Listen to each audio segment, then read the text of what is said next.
An economic collapse is a period of national or regional economic breakdown when the economy is distressed, and it can last for years or even decades. It usually happens following times of crisis, such as war, civil unrest, or a pandemic. What is going on, guys? Tyson Dela Cruz here. Thank you so much for rocking with me.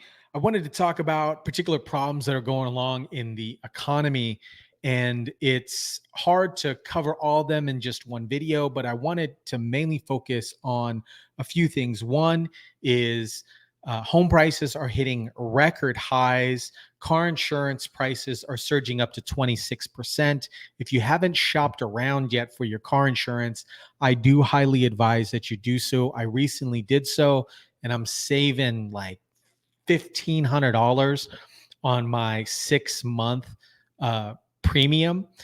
Grocery store prices are jumping up 25%, and the list goes on and on and on. But the biggest problems right now, at least in my opinion, are the constant gaslighting from the government and media. Take example, food prices. Look at recent headlines and it says the new consumer price index reports that food prices are up 2.1% over last year. But you really have to take a look at the reality, what most Americans are facing. Surveys show that 20% of Americans are skipping meals because of the skyrocketing food costs. Another 18% are considering applying for food stamps. Do you really think that 27% of Americans would be skipping out on meals and 18% of Americans would be considering food stamps if food prices were only up 2%? I don't think so.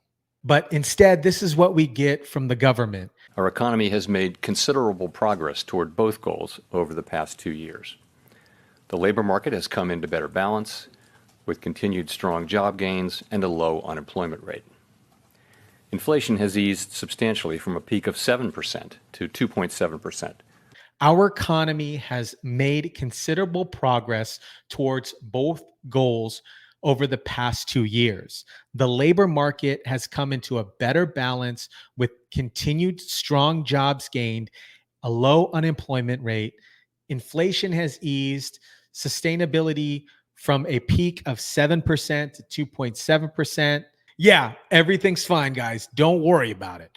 Don't freak out. Now, take a look at this. A new lease right now is just about $2,100. Data from CBRE, which is a firm that tracks real estate prices, shows the average monthly cost of a new lease is just under $2,200. That's going to be your payment every single month for an apartment lease. The average monthly payment on a new home is just above $3,300. So in other words, it's about 52% more expensive to buy than to rent right now. When you're taking out a new home mortgage, your payment is probably going to be anywhere from $2,800 to $3,000 a month. And here's one of the biggest elephants in the room. When it comes to the economy and how things are not even close to being okay, take a look at this. Look at the huge number in the middle of the screen right here. That is almost $35 trillion of US national debt. That is a live ticking clock. This is live. You can go on the website. I'll place a link for it down below and you can see it just tick. Well, just in case that you're counting, that debt clock is moving about $3 million a minute. Bro. Every single minute that goes by, we are adding $3 million to the U.S. national debt. That the U.S. national debt is growing at an exponential rate, and ultimately, it's going to have severe consequences for millions and millions of people down the line. And just to add a little bit more salt to the wound, this right here is the student loan debt clock. You can see that number at the top of the screen, where we're about to hit $2.1 trillion just in student loan debt. I remember a couple years ago, student loan debt was just under $1 trillion. And now it's growing way up over $2 trillion. So again, whether it's the US national debt or the student loan debt or credit card debt, and especially housing debt, that the mortgage amounts that people are paying, things are definitely not okay in the US economy. Things are already happening, and a lot of people happen to be in default from COVID and student loan debt and credit card debt. Now, most of you guys know I've been in the real estate space for a very long time, and I still do believe that real estate is a really good asset class if, and historically, if you're going to hold real estate. But I got to say, acquiring real estate today in this hyper inflated market is completely cost prohibited, and it is pricing out the average person, particularly in the middle class.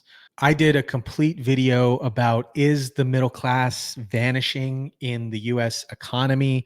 I'll place a link for that somewhere above on the screen so you can check that out. But I'd love to get your thoughts on this hyper inflated market. Other than that, guys, I'll catch you on the next one.